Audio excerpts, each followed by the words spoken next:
얘네 뭐 또 왜? 자, 제가 이제 방금 우리 최경건님한테 소개받은 동명은 이제 제가 황우락이고요. 제가 이제 출가를 1999년도에 이제 머리를 깎고 지금 이제 2003년에 이제 현등사라는 사찰을 창건하고 2004년에 제가 이제 법신불교 정법종이라고 종단을 만들었습니다. 그리고 이제 법신불교 정법종을 만들면서 제가 원래 무술을 4학년 때 배우지 않았는데 해동전통 나한무술이라고 제가 무술을 만들었어요. 그래서 그 무술하고 운명상담은 이제 법화삼부 운명상담학회라고 이제 이름을 붙여서 제가 이제 원래 추구하는 거는 이제 학문적인 것만을 추구하는 것이 아니고 영적인 부분을 같이 추구하는데 제가 한 20년 동안 이제 여러 명의 제자를 이제 가르쳐 보니까 영통을 열어준다는 게 상당히 힘들더라고요. 그래서 제가 이제는 어떤 시절 인연이 된 것 같아서 이 학문적인 부분도 이제 세상에 좀 전해야 된다 뭐 그런 어떤 의미로 이제 제가 이 육신사주학의 원리와 통변론이라는 책을 썼는데 이것은 제가 이제 1989년도에 제가 이제 군대 3월 달에 군대를 제대하고 강화도에 있는 이제 백년사라는 사찰에 일반적인 근로감독관 공부를 하려고 제가 들어갔었어요. 근데 제가 원래 초등학교 때부터 마음의 방황이 아주 많았던 사람이에요. 그러면서 중학교, 고등학교 이럴 때도 방황이 많았는데 마음 자체가 안 잡히기 때문에 이제 89년도에 절에 들어가서 근로감독관 이제 공부를 하는데 잘 안 되더라고 그게. 근데 그때 마침 종교세계라는 이제 신문이 있었어요. 그게 통일교 개통에서 나온 신문인데 거기에 보면 이제 새로운 종교를 창조한 사람들에 대한 얘기가 많이 나왔어요. 이제 그런 것도 좀 보다 보니까 광고가 거기 나왔더라고요. 그러니까 운명상담사 양성을 한다는 거지. 그러니까 사주와 관상이나 그러니까 기존의 그런 법으로 운명을 봐주는 시대는 지났다 이래갖고 이제 새로운 어떤 법으로 이런 운명상담을 해준다는 걸 제가 보고 거기를 찾아가게 됐어요. 그래서 거기서 이제 이 육신사주학이라는 것을 배우게 됐어요. 근데 이거는 저는 이제 육신사주학이라고 제가 이름을 부르는 거고 저희 명리 스승님은 이제 블로그 보시면 옥문관 사주학이라고 해서 그 네이버에다 쳐보시면 나와요. 근데 그 최명진 선생님인데 저를 이제 가르쳐 주신 분이 그분은 이제 65년도에 명리학에 입문하신 분이에요. 그리고 이제 스님이 승려로 출가를 했다가 다시 환속을 하셨는데 그분이 65년부터 명리를 공부했으니까 상당히 오랜 세월을 공부했어요. 그러다가 이제 스님을 하다가 환속을 해서 나와서 철학관을 또 하셨었어요. 그때 이제 그분도 다 고전 명리를 사용했죠. 뭐 신달론이라든지 뭐 시기운성이라든지 격공용신을 다 사용하다가 이 사주학은 옥승혁 씨라는 분이 1975년에 저는 이거를 만든 걸로 알고 있거든요. 이 이론을. 근데 옥승혁 씨라는 분은 원래 이제 통역관 출신이라 그러더라고요. 그분이 이제 중국이나 일본 쪽으로 이제 통역관 출신이니까 한학에 상당히 밝았던 분이에요. 근데 그분이 명리학을 이제 공부하고 철학관을 이제 차린 거죠. 그래서 연애 작품을 이제 기본 중심으로 해서 사주를 보니까 안 맞더라는 거야. 손님이 와서 사주를 보니까 이론적으로 봐서 얘기를 하니까 안 맞아. 그러니까 그분이 이제 보니까 그 이론을 갖고 안 되니까 이분이 이제 연구를 한 거예요. 근데 연구를 했는데 그냥 독창적인 건 독창적인 건데 지금 일본의 이제 사주학이 상당히 발전해 있다 그러더라고요. 그래서 육신을 중심으로 보는 이 사주학이 일본에 뿌리를 두고 있다는 거죠. 그래서 그분이 어떤 일본에서 무슨 책을 하나 구한 것 같아요. 그래서 그 책을 좀 보고 그리고 그분은 이제 손님이 오면 사주를 봐주는 게 아니고 당신이 어떻게 살다가 지금 여기에 왜 왔냐 이걸 물어봤대요. 그렇게 해서 수없이 많은 사람을 보고 연구를 한 거죠. 그래서 독창적으로 이걸 알아내게 된 거예요. 그래서 이게 이제 육신사주학이 됐는데 저를 가르쳤던 아마 최명진 선생님이 1983년도인가 어쨌든 이분을 만나셨대요. 만나서 이 이론을 이제 알게 되면서 그 최명진 선생님은 모든 이론을 다 버렸어요. 그러니까 버렸다는 건 고전의 모든 이론을 다 버리고 이 이론만으로 지금까지 이제 후학도 양성하고 이제 포교원도 해보고 이랬었어요. 그래서 이 이제 최명진 선생님이 이제 2010년도에 책을 낸 게 있어요. 운명 그 물음에 답하다는 책인데 그 책을 제가 읽어보니까 그분이 이제 이 책을 다 앞으로도 낼 생각이 없었기 때문에 너무 많은 내용들을 거기다 담아놨더라고. 그리고 일본에서 이제 일본의 어떤 또 학파가 있는데 사주 학파 중에 육신에 대해서 이제 나와 있는 그 학파가 있는데 그 학파의 이론을 또 그 책에다 좀 넣어놨어요. 근데 제가 딱 읽어보니까 이렇게 이걸로는 공부하시기가 좀 어렵겠다 이런 생각이 들더라고요. 그 책을 읽어보니까. 그리고 거기 뒤에 이제 사주 명식을 많이 해놨는데 오자가 너무 많이 나와 있어요. 그래갖고 이 이론으로는 그 책으로는 좀 어렵겠다 이런 생각을 했습니다. 근데 이제 제가 이제 2020년도 이제 원광여기 디지털 대학을 들어온 거는 제가 이제 알다시피 제가 이제 일반인이 아니기 때문에 저는 이제 이렇게 기도를 하면은 저의 미래를 다 알고 있거든요. 근데 여기 원디대라는 게 저는 있었는지도 몰랐었어요. 근데 이제 원광 만세력은 제가 가끔 사용을 했습니다. 그거를. 그랬는데 그 원광 만세력에 나와 있잖아요. 원광 디지털 대학이라고. 근데 그거를 몰랐었어요. 몇 년 동안 발견을 못했었는데 그때 2020년 10월 달쯤에 그게 발견을 하게 된 거야. 우연히 이렇게 만세력을 보다 보니까 거기 원광 디지털 대학이라고 나오더라고요. 그래서 동양학과라고 나와. 근데 제가 이제 이렇게 저의 운명을 이제 보니까 이 학교를 이제 들어올 때가 됐다 이거지. 말하자면 이제 학업운이 와 있는데 내가 이제 몇 살까지 공부를 해야 된다는 그게 있거든요. 근데 이제 여기에 들어오게 된 거는 사실 명리학을 공부하러 온 건 아니고 학위 때문에 들어오게 된 거예요, 저는. 그래서 저희 명리를 가르쳤던 스승님을 제가 찾으려고는 몇 번 했는데 못 찾았었어요.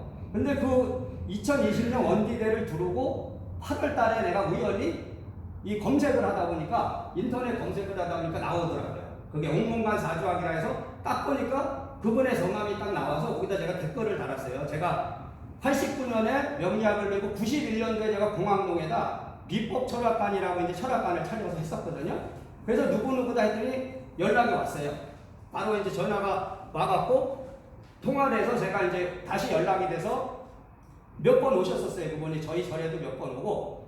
그래갖고 이제 이렇게 교류를 하다가 제가 이제 이 육신사주학이라는 이 사주를 제가 이제 사용은 안 했었어요. 옛날에 이제 91년도에 철학관 할 땐 이 이론을 썼고, 제가 이제 2003년 현등사라는 사찰을 열고, 2003년에 현등사를 열고는 100% 영통이 됐어요, 제가. 그래갖고 이론을 사용하지 않아도 되기 때문에 이제 사용을 안 했는데, 여기 학교를 들어오고, 제가 이제 학교에서 뭐 공부를 해봤잖아요.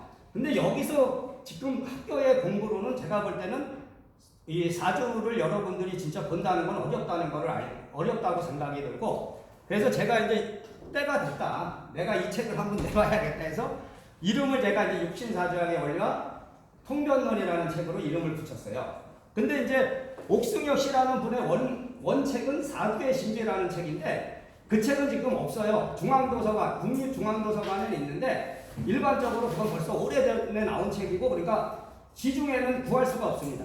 그리고 저희 명리 선생이 쓴 이제 운명 그 물음에 답하다는 현재 나와는 있어요. 책을 검색해 보시면 나오는데 그 책이 너무 두꺼워요. 한 600페이지가 넘는가 그러고 아까 말씀드렸듯이 오자 그런 게 많아서 여러분이 아마 보시기에 조금 애로사항이 있지 않나 그런 생각이 듭니다. 그럼 이제 사주라는 게 사람이라는 게 이렇게 사시다 보면 분명히 운명은 있어요. 근데 운명은 있는데 그 운명 어째서 내가 이런 운명에 처하게 되는가? 그거에 대해서 우리는 사람들이 이제 깊은 생각을 했겠죠. 그래서 이게 명리학이라는 게 생겼는데 사주를 가지고 그 사람의 운명을 알아내는 거죠. 그러니까 추명을 하는 건데 사주를 봐보면은 항상 똑같은 확률이 나올 수가 없어요. 그러니까 어떤 사람은 진짜 100% 일치하는 사람이 있고요. 100%가 아니고 어느 정도는 일치를 하는데 또 빗나가는 사람이 있죠. 그거는 뭐냐면 여러분이 분명히 알아야 될 거는 이론으로 모든 걸 알아내려고 하시면 안 돼요. 그러니까 이론은 100%가 될 수 없습니다. 왜 100%가 안 되냐면 현실과 이론의 차이예요, 그게. 근데 여러분이 오랜 세월 공부를 해보고 경력이 쌓이면 그 이론의 그 모순점을 알아낼 수 있고 그리고 거기서 부족한 부분을 자기의 경력이나 경험으로 분명히 커버가 돼요. 근데 여러분이 자꾸만 제가 이제 요번에 이제 요 강의를 하려고 사주를 여러 개를 가져왔어요, 지금. 그래서 인터넷에서 이제 찾아서 뭐 연예인들 사주도 있고 뭐 보통 연예인이나 정치인들은 다 나와 있잖아요. 그래서 내가 이제 찾아보고 그 사주도 몇 개 갖고 오고 실제로 이제 인물들 현재 이제 살아가고 있는 사람들 그 사람들은 근데 현재 생존하고 있기 때문에 제가 생년월일까지 써놓으면 또 그 사람들이 만약에 보게 되면 자기 걸인지 알 수가 있어서 생년월일은 안 쓰고 그냥 사주 격공 구조만 이렇게 써서 이제 봐볼까 하고 몇 개를 가져왔어요. 근데 제가 느낀 게 뭐냐면 이런 인터넷에다 사주를 풀어서 올려놓은 사람은 대부분은 자기가 그걸 다 마친 것처럼 써놓는다고요. 그때 그게 문제인 거예요. 왜냐하면 그거는 사주에다가 모든 운명을 맞춰서 사주에 다 나온다고 설명을 해놓는데 절대로 그런 건 없어요. 사주에 다 나올 수가 없습니다. 어떤 사람은 많이 나오고 어떤 사람은 적게 나오는 거지 그게 모든 사람이 똑같은 그런 확률을 가질 수가 없는 거예요. 근데 이 사주 하는 사람들이 너무 제가 볼 땐 그게 강박관념이 아니냐. 왜 사주에다 다 그 사람의 운명을 맞춰서 말하자면 쪽집게 동사처럼 자기 선전을 하는 거죠. 자기를 그가 그렇게 올려놓은 거지 자기를 보고 찾아오라 뭐 이런 뜻인데 그렇게 해서는 사주학이 발전할 수 없는 거예요. 왜냐하면 진리라는 거는 솔직해야 되거든요. 그러니까 틀리는 건 틀리는 거예요. 맞는 건 맞는 건데 자꾸만 틀리는 것도 맞는 거로 자꾸만 만들어내다 보니까 사람들이 사주학으로 그 사람의 운명을 봤는데 분명히 빗나갈 때가 있어요.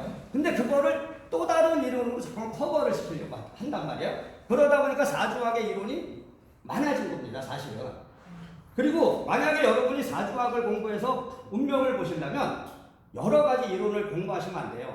그거는 학위를 따기 위해서는 그 학계에서 원하는 과목을 공부해야 되지만 진짜로 내가 사람의 운명을 봐서 예를 들어 뭐 개업을 하겠다, 직업으로 삼겠다 이런 분도 있을 수 있고 그냥 취미 생활에 만약에 머무른다면은 그거는 큰 관계가 없는데 내가 이거를 직업으로 삼아서 진짜 사람의 운명을 봐주겠다 하면은 너무 많은 이론을 공부하시면은 헷갈리는 거예요. 왜냐하면 사주학 책마다 조금씩 다릅니다. 이론이 달라. 그렇기 때문에 자평진전하고 이제 적청수를 여기 이제 원리대에서 가리키잖아, 그죠? 그거를 중심으로. 근데 막 예를 들어 내가 자평진전 공부했고 어떤 사람은 궁성도강 공부했고 어떤 사람은 명리정정 공부했고 그러면은 거기에서 이론을 추구하는 법이 다 다르다고요. 그러면은 신강신약과 격동용신의 법에서 분명한 차이를 느끼죠. 근데 제가 볼 때는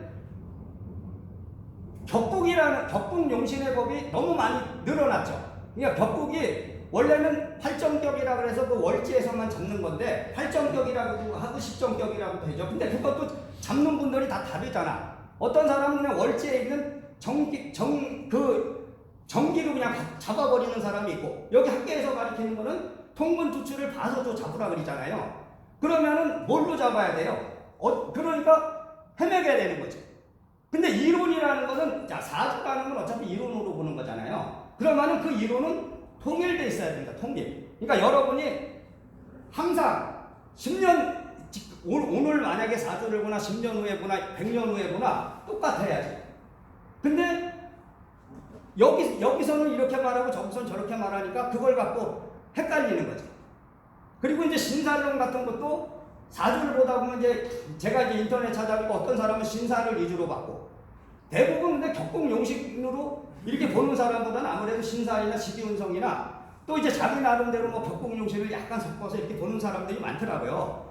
그러면서 보다 보면은 결국은 이제 모든 운명을 이미 연예인이나 정치인들은 어느 정도 그 사람의 이력서가 다 나와 있잖아요. 거기다가 짜 맞춰버리는 거야. 그러면서 이 사람은 무슨 살이 있으니까 이렇고 저렇고 얘기하는데 자 연예인의 사주가 제가 이제 연예인 것도 몇 개 가져와 봤는데 예를 들어 도화살이 있다고 연예인이 다 되는 것도 아니고 도화살이 없다고 연예인이 다 안 되는 것도 아니거든요. 그러니까 사주로 알아낼 수 있는 부분이 있고 알아내지 못할 부분이 있어요. 그러니까 그거를 명확히 알고 공부하셔야 돼요. 근데 분명히 제가 이제 공부하고 상담을 제가 이제 91년도부터 제가 이제 명리학으로 상담을 했고 2003년부터는 명리학 없이도 상담을 했는데 그럼 한 30년을 넘게 했잖아요. 근데 이제 저는 사람이 찾아오면은 왜 왔냐고를 물어보질 않아요. 옛날부터 91년도 명리학을 할 때도 물어보지 않았고 2003년부터 할 때도 안 물어봐요. 성격이 그래. 성격이 물어보기도 싫고 나는 내가 사주를 쓰고 당신은 뭐 때문에 왔다고 말을 한다고요. 어떻게 살다 당신 여기에 왜 왔다? 오늘 왜 왔다? 자, 근데 이 사주를 보는 법이 여러분들이 이제 여기서 공부해 보시면, 자, 대운만 해도요, 대운.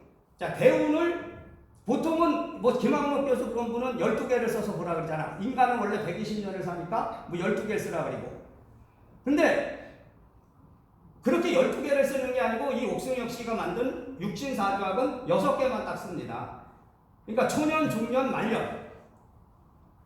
두 개씩 해서 초년, 2개씩 해서 중년, 말년만 봐. 그리고 또 공부해 보시면은 어떤 사람은 천간을 위주로 봐야 된다 그리고 어떤 사람은 지지를 위주로 봐야 된다 그러잖아요. 근데 천간과 지지를 같이 보셔야 돼요. 천간을 따로 보고 지지를 따로 보는 게 아니고 두 개를 같이 보되 어떻게 조화되어 있는가를 보는 거거든. 그럼 천간이라는 거는 뭐냐면 선천적인 운명이고 드러난 운명이에요. 드러난 운명.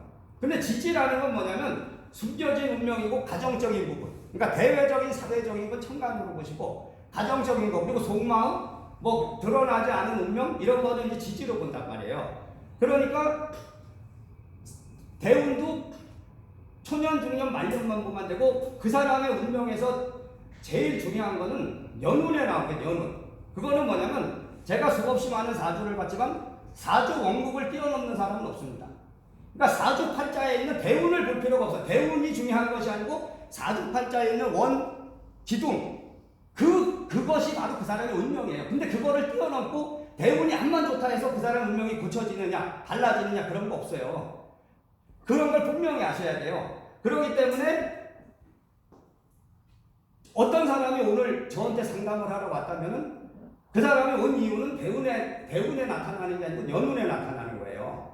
사주 원국을 보시고 연운을 보면 이 사람이 뭐 때문에 왔다는 게 지금 올해 뭔가 궁금한 게 있어서 온 거지 그 사람의 대운이 뭐 10년, 20년씩 보는 그 대운을 갖고 알 수는 없죠. 그러니까 그거를 분명히 아셔서 제가 볼 때는 사주 원국을 볼 줄 알면은 대운까지 굳이 못 본다고 해도 큰 문제는 없다. 그러나 대운은 이제 사주 원국을 보면서 대운을 참고로 보는 거예요. 참고. 그리고 중요한 거는 연운이죠. 그러니까 제일 보기 어려운 게 연운입니다. 사실 알고 보시면. 이 사람이 뭐 때문에 올해 왔을 텐데 그 연운이 어떻게 지금 변화가 된 거. 그런 거를 보기가 어렵죠. 그리고 이제 이 육신사주학에서는 격국 신강신약과 격국 용신을 안 따집니다. 그러니까 격국까지는 안 따져요. 신강신약과 격국이라는 이론이 없습니다.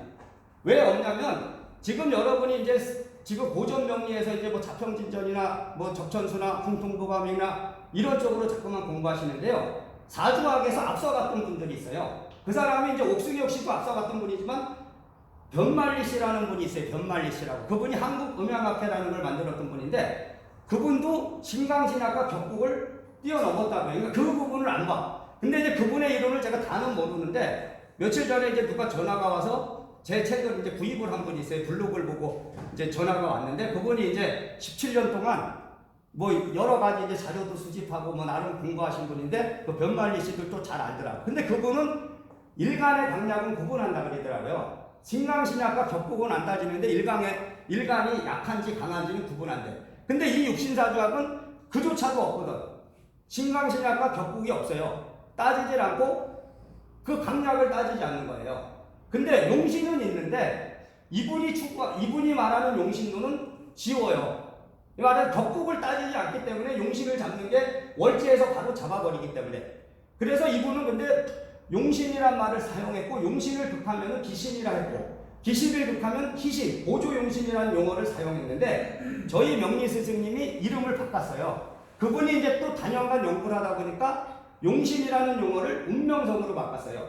그러니까 이 사람이 걸어갈 운명의 길이다 해서 운명성으로 바꾸고 기신이라는 용어를 장애성으로 바꿨어요. 그러니까 장애를 준다. 이 사람이 이런 운명의 길을 가려고 하는데 이것이 방해를 주는 것이다. 뭐 해서 장애성으로 바꾸고 그리고 보조용신 희신이라는 말을 이제 보조운명성으로 이름을 바꿔놨어요. 근데 이제 제가 책을 쓸 때 처음에는 용신, 기신, 희신이라고 다 명칭을 붙였는데 제가 그 명리스승하고 통화를 해보니까 그렇게 쓰면은 딱 다른 이름하고 똑같으니까 이름을 운명성하고 장애성하고 보조운명성으로 쓰는 게 어떠냐 이래서 제가 교정을 했습니다.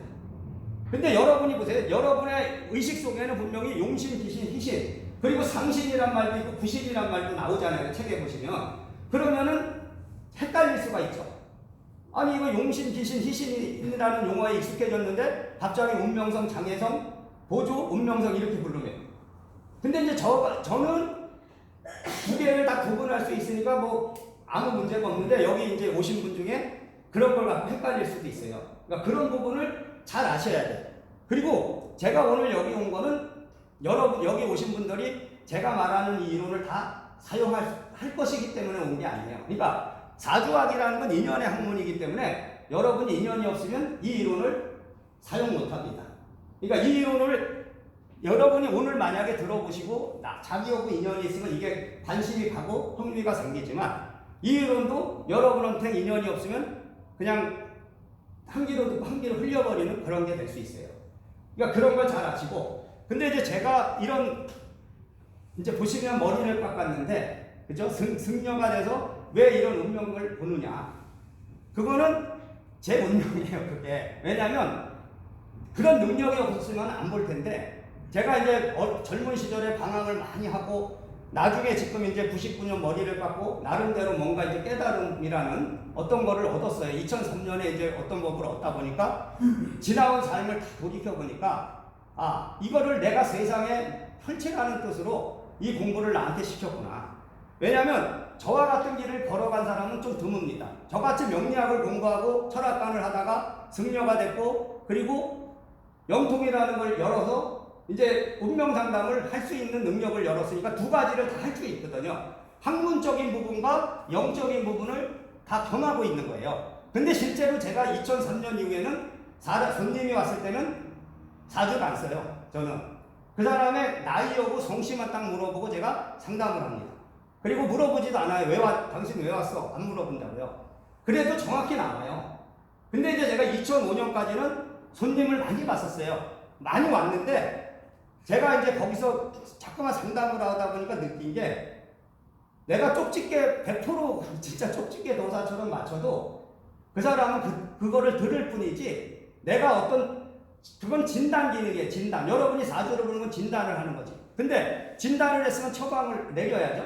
그럼 처방을 내리고 처방을 따르면 그 사람한테 이제 완치가 되는 건데 대부분은 진단 기능에 머물러 있습니다. 그러니까 맞힌다는, 내가 이렇게 얘기해주면 잘 맞춘다는 건 알고 잘 맞는다는 건 알지만 거기 그때뿐이야. 말하자면 그리고 딴 데로 가겠지. 또 어디서 뭐 잘 본다면 가겠지. 그래서 그런 데서 회의가 느껴졌어요, 제가. 아, 이래서 상담을 내가 이제 그만해야겠다. 그만해야 되는 건 아예 안 한다는 건 아니고 이제 줄여야겠다. 그 다음부터는 그만큼 손님을 안 봅니다, 제가. 그러니까 그런 마음을 내가 먹으니까 또 그만큼 오지도 않고.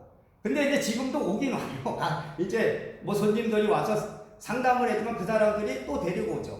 그러니까 한 사람을 내가 봐주면 그 사람이 실망을 하지는 않는데 이제 손님을 많이 봤자 피곤하고 그리고 이제 이게 여러분이 운명을 보시면 여기 보시면 철학관만을 할 운명이 있고요. 철학관만 갖고 안 되는 분이 있습니다. 그걸 아셔야 돼요. 철학관으로만 운명이 되면 그걸로 운명을 맞출 수 있는데 저 같은 경우도 철학관을 했었죠. 근데 철학관만으로 안 되니까 승려가 됐죠. 근데 여기에 보시면 이제 철학관으로 되는 사람이 있고 철학관만으로 안 되는 사람, 법사가 돼야 될 사람이 있어요. 법사. 머리를 기르고 이런 수행을 하면서 상담을 해줘야 될 사람이 있고 저처럼 머리를 깎아야 될 사람이 있어요. 근데 여러분이 내가 이 명리학을 공부하시고 그런 분들도 이제 많이 만나보고 제가 무속하시는 분들도 저를 많이 찾아왔었어요. 상담도 해주고 했는데 보면은 이 명리학 학문만 하는 분은 그걸로 다 되는 줄 알아요. 여기 원기대 들어온 분들도 한 3분의 1은 학문만으로 안 되는 사람들이에요. 근데도 자기는 학문만으로 되는 줄 알아. 그러니까 답답한 거지요. 학문만으로 되면 얼마나 좋아. 자, 그래서 그걸 잘 아시고 사주를 이렇게 보실 때 여러분이 이렇게 사주를 딱 쓰면요. 이 사주가 한눈에 들어와야 되는 거예요. 그러니까 음양오행을 따지시 마시고 이 사주를 딱 봤을 때 여기에 음양오행부터 육신부터 지장간까지 다 보여야 돼요. 그러니까 한눈에 다 보이지 않으면 못 봅니다. 어떤 이론을 사용하시는지. 자, 그래서 오늘은 제가 이제 지금 이제 기존에 이제 기존의 분들이 봤던 사주와 육신사주학으로 보는 법을 설명해 드리기 위해서 사주를 여러 개 가져왔어요. 근데 제가 이제 가져온 사주가 여러 개라 다 오늘 못할 수도 있습니다. 일단은 이제 뭐 연예인이나 이런 사람들도 좀 가져와 봤고, 그리고 일반인들인데 그 사주대로 사는 사람들, 사주대로 운명을 지금 겪은 사람들 것도 몇 개 가져와 봤습니다. 그래서 요 사주는요, 요거는 이제 여러분이 김학목 교수 지금 이제 아시죠? 사주명리 통병론 기초랑 응용 가지고 계시는 교수님이 명리명강이라는 책을 썼어요. 여기 아시는 분이 있을지 모르겠는데, 그 명리명강에서 그분이 이제 자기가 실제로 사주를 본 거를 뒤에다 이렇게 써놨는데, 요 사주하고 요게 이제 여자분이고 요게 이제 남편이에요. 근데 이제 김학목 교수가 본 건 뭐냐, 이 사람은 지금 자식이 안 생기는 사람이고요. 그러니까 이 사람은 남편이야. 근데 보세요.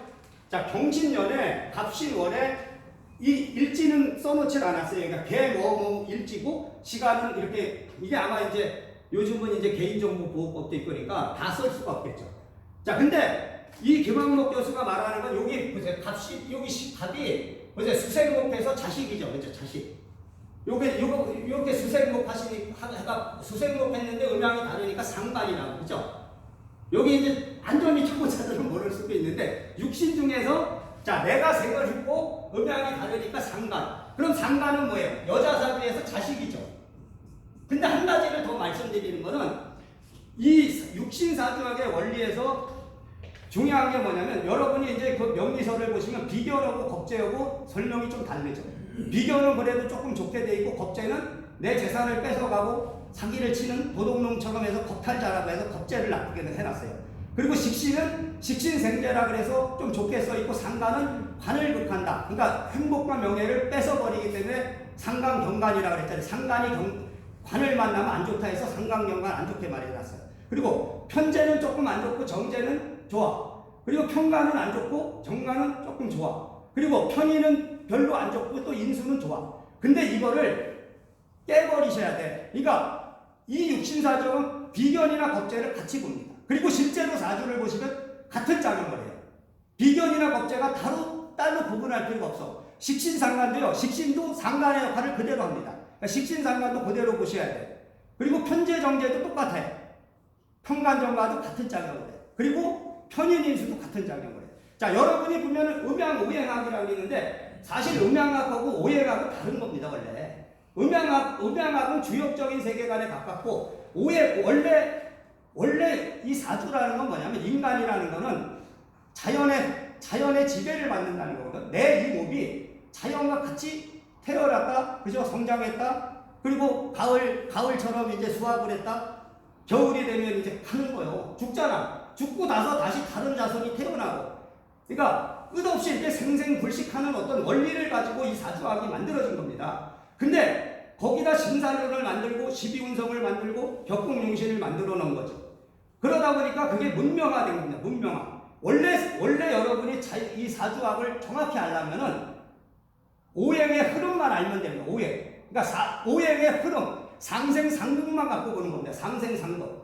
그러니까 생이 있으면 극이 있고, 극이 있으면 생이 있는 이 원리만을 갖고 봐. 그러니까 지금 제가 이제 여러 가지 사주를 오늘 설명해 드려보면 압니다. 그러니까 실관으로 증명하는 거야. 실관. 실제로 봐서 설명을 해주면 이게 맞다는 것을 증명하는 거죠. 그리고 또 하나는 뭐냐면, 자, 육신론에서 보시면 여자 사주에는 식신이나 상관을 자식으로 봐요. 그죠? 그리고 남자 사주에는, 자, 남자는 부인이 재성이 관성을 낳기 때문에 관성만을 자식으로 봅니다. 이 부분이 잘못되어 있어요. 자, 내가 있어. 제가 이제 글씨를 잘 못 쓰니까 감안하고. 자, 비견이 나잖아, 나. 그죠? 그러면은, 나를 낳는 건 누구냐면은, 나를 낳았잖아. 나를 낳은 아생자는 인수편인입니다. 그럼 인수편인이 나를 낳았으니까 부모가 되는 거예요. 자, 근데, 여자 사주에는 지금 보전명리의 여자 사주에는 인수편인을 어머니로 보고요. 편재 정재를 아버지로 본다고. 왜냐하면, 자, 인수편인의 남편이 인수편인이 어머니의 남편이 재성이거든. 그죠? 쉽게 말하면 재극인이잖아. 재성이 인석을 극하면은 이게 관성이 되기 때문에 쉽게 말하면 이런 식으로 본다고요. 근데 이거는 직접적인 게 아니고 간접적인 거죠. 쉽게 말하면 남자든 여자든 나를 낳은 인수 편인은 다 부모인 거예요. 근데 남자 사주는 편인이 아버지고 나를 낳았는데 음양이 같으니까 편인이 아버지고 인수는 나를 낳았는데 음양이 다르니까 어머니로 보는 거죠. 그러면은 자, 나를 낳았으니까 여기 편인 인수가 이제 부모지. 자, 그러면 내가 낳은 건 뭐예요? 자, 비견 법제가 낳은 거는 식신상관이지. 그러면은 식신상관이 뭐예요? 자식이지. 내가 낳았잖아. 근데 와요? 남자 사주에서도 식신상관은 자식이에요, 자식. 내가 낳았는데 그러면은 내가 남자 사주라면 식신은 아들이고 상관은 딸이 됩니다. 그러면은 자, 식신상관이 또 난 게 이제 재성이 되고 그러면은 이론을 여러분이 적용하실 때 보면 지금 이제 고전명리에서 쓰는 이런 육신 관계, 이제 부모와 자식과 이런 관계가 자, 여자 사주에는 직접적인 육신으로 돼 있고 남자 사주에는 간접적인 육신으로 돼 있어요. 근데 여러분이 실제 사주를 실제적으로 봐보면 제가 말하는 이론이 더 맞아요. 그걸 아셔야 돼. 그렇기 때문에 요거는 여자 사주고 여기가 내가 생각하면서 상관이기 때문에 자식인데 김학록 교수님이 보는 법은 그거는 12운석을 많이 쓰잖아요. 자, 이 강목이 여기 절지에 앉았다 이거지. 그러니까 이 자식이 위태로워. 절지에 앉아있으니까 자식이 위태롭고 자, 갑경상충을 해서 금공목을 하니까 이 자식이 위태로운 거지. 자, 근데 상충살은 천간의 상충살은 쓸 필요가 없어요. 왜냐하면 어차피 금공목이야. 오행학으로 보시면 돼. 금공목, 그죠? 그러니까 12운정을 사용할 필요가 없이 야 금공목을 해요. 보세요. 여기 경금이 반목을 극하잖아. 그죠? 그러면 이거 자식이 없다. 이런 거는 자식이 없을 수 있다. 이런 사람은 자식이 없을 수 있습니다. 그리고 또 하나는 죽을 수가 있어요. 자식을 키우다 죽어요. 아니면 자식으로 인한 갈등이 옵니다. 이런 사람은. 그건 뭐냐면 자식이 어떤 원하는 삶을 못 살아요. 뭐 자식이 예를 들어 뭐 서울대 가고 싶은데 실력은 서울대 갈 실력인데 안 되는 거야. 그러니까 자식으로 인한 갈등이 온다. 자, 그러면은 왜 그러냐? 여기 보시면은 여기가 경금이죠. 그죠? 경금인데, 그죠? 금생수. 나를 생하면서 음양이 달라. 그러면 이것도 인수죠. 자, 인수는 뭐냐면 남편이 낳은 자식이에요. 그죠? 관성이 편간 정간이 낳는 게 인수편인이죠. 그죠? 이런 사주를 구조를 갖게 되면은요. 자, 직접적인 자식, 내가 낳는 직접적인 자식과 이 남자가 낳는 간접적인 자식이 그걸 하고 있는 사주는 갈등이 와요, 사주에. 그러면은 여러분이 이 사주를 보고 당신은 자식을 못 낳는다. 그거는 뭐냐면 사주를 딱 썼는데 여러분이 공부하신 이론이 있지만 느낌으로 와야 돼, 느낌. 말하자면 이거 딱 잤는데 당신은 자식이 없어 이러면 쪽집게가 되는 거지. 그죠? 근데 그거는 위험한 말이죠. 그죠? 그렇기 때문에 당신은 자식으로 인해서 갈등이 오겠습니다. 자식이 안 생길 수도 있고요. 당신은 내가 그런 사주를 갖고 왔어요. 이런 사주 구조에서 자식이 죽은 사람이 많아요. 그리고 이걸 보시면 이게 사별을 하는 팔자거든요. 과부가 된다고 잘못하면. 왜? 상관은 성을 말해, 성. 그리고 인수가 그걸 하니까 성이 끊기면 뭐예요? 성생활을 안 하니까 과부 팔자가 되는 거야. 자식이 없는 거, 자식이 없을 수 있고 또 남편이 죽는 겁니다. 근데 이걸 아셔야 돼요. 운명이라는 건 뭐냐? 이 사람한테 주어진 운명은 당신은 자식을 낳지 말든지 자식 복이 없다 이거지. 당신은 자식이 안 생기든지 자식을 키우다 죽든지 아니면 자식이 네가 원하는 대로 안 돼. 근데 예를 들어 자식도 좋고 남편도 좋아. 자식도 잘 태어났고 남편도 성실하게 자기 일을 다 하면은요 남편이 죽어요. 과부가 되는 거지. 그러니까 이 사람은 자식이 안 생기는 게 오히려 나은 거야. 자식을 낳지 말아라 뜻이거든. 아니면 너는 자 이런 분이 그러면은 자식을 입양해. 똑같은 거예요. 너의 사주에 자식을 낳지 말라고 써 있는데 네가 자식을 낳거나 아니면 자식을 입양하면 네 자식이 아닌 거지. 애물단지가 돼. 근데 보세요. 이게 남편 사주라 그래서 김학록 교수가 설명하시기를 여기 보시면 이게 남편이죠. 수국화해 갖고 그죠? 수국화 갖고 정관이야. 그죠? 그러면은 남편의 운이 여기 대우는 지금 안 썼는데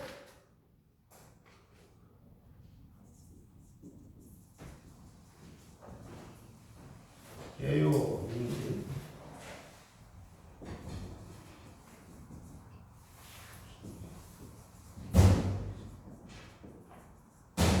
이 남편 사주면 보면요, 이 남편이 이게 사오미로 대운이 보시면 사오미에서 화운으로 간다는 거지. 자, 남자는 숙인데 남편이 수운에 있는데 이 대운이 사오미로 화운으로 가니까 좋지 않다. 그래서 이 남편은 남자 사주에도 쉽게 말하면 자식이 잘 안 생긴다 뭐 이런 뜻이거든요. 이렇게 이제 써 있어요. 자식을 보기 어려운 팔자다. 운에 흐르는 탓이. 근데 보세요. 여기 남편이 있잖아요. 여러분이 이제 요 사주 육신사주학이라는 이 책을 보시면 처음에 초보자들은 지장간을 못 봅니다. 지장간을 못 보고 드러난 것만 보겠죠. 근데 지장간을 조금 이제 공부가 깊어지면 지장간을 보셔야 되는데 이게 말하자면 이게 지금 남자 사주인데 이 관이 자식이잖아요. 왜냐면 부인이 나왔잖아요. 이게 남자 사주니까 남자 사주인데 보세요. 여기 관이라는 건 이 정관은 수국가에서 정관이지만 재석 현재 정제가 나온 게 뭐냐면 정관 평관이니까 마누라가 난 자식이 되거든. 이거는 간접 자식이죠. 자, 이 사람의 자식은 화생토에서 여기도 자식인데 화생토하면 여기가 식신이니까 이것도 자식이 되는데 여기에 있는 간접 자식이 부인이 낳은 자식이 여기에 있다고. 근데 여기에 보시면 여기 화에 있잖아요. 무경병이죠. 무경병. 요 사주의 지장간에 무토하고 경금하고 병화가 들어가 있다고요. 그러면은 여기서 무토가 있잖아요. 그걸 하고 있거든. 자, 보세요. 이 무토가 화생토에 갖고 식신이 여기에 있는 정관을 극을 하고 있다고. 그러면은 뭐야? 자식이 극을 당했기 때문에 안 생기는 거예요. 이 남편 자식 사주에도 자식이 없거나 죽거나 이렇게 돼 있다고. 그리고 보세요. 관이라는 건 정관이라는 건 행복과 기쁨이고 명예인데 여기서 식신이 극을 하면 어떻게 되냐면 행복과 명예와 기쁨이 없어진다. 불행이 오는 거지. 그러니까 식신이라는 건 뭐냐면 식신이 무조건 좋은 게 아니에요. 식신 상관은 좋은 의미도 있고 나쁜 의미는 눈물의 별, 투쟁의 별, 모험의 별. 그러니까 불행한 운명을 갖고 왔다. 이 사람은 정관의 행복이 없어지는 거야. 그러니까 이 사주를 갖고는 여자 사주에도 자식이 없고 남자 사주에도 자식이 없다. 그러면은 만약에 여러분이 상담을 하고 병원에 가보라 그래야 되겠죠. 그죠? 병원에 가서 진단을 해보십시오. 만약에 병원에서 의학적으로 안 된다면 안 되는 거지. 그죠? 근데 의학적으로 예를 들어 나을 수 있습니다. 이러면은 가능성은 있겠죠. 근데 운명을 주었을 때, 이 운명을 주었을 때 너는 자식을 두지 마라.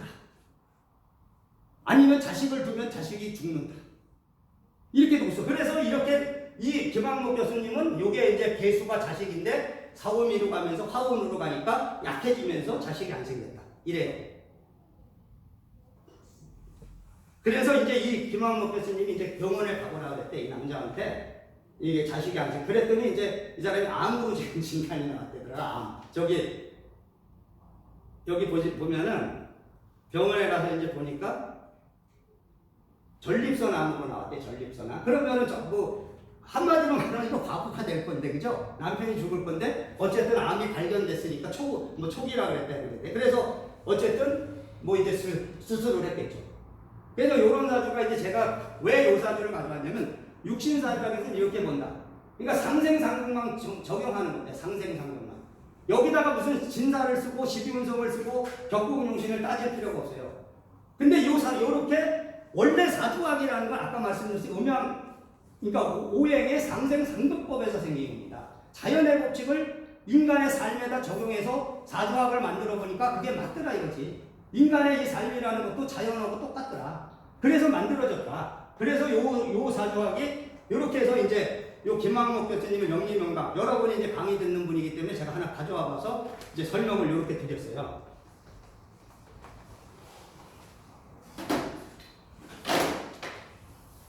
야, 이게 안 지워지네, 이제.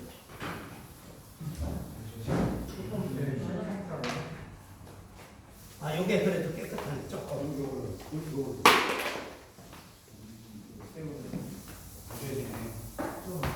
아니, 요게 그래도 7, 8이 오래돼서 그래. 예, 7, 8이 오래돼서 그래.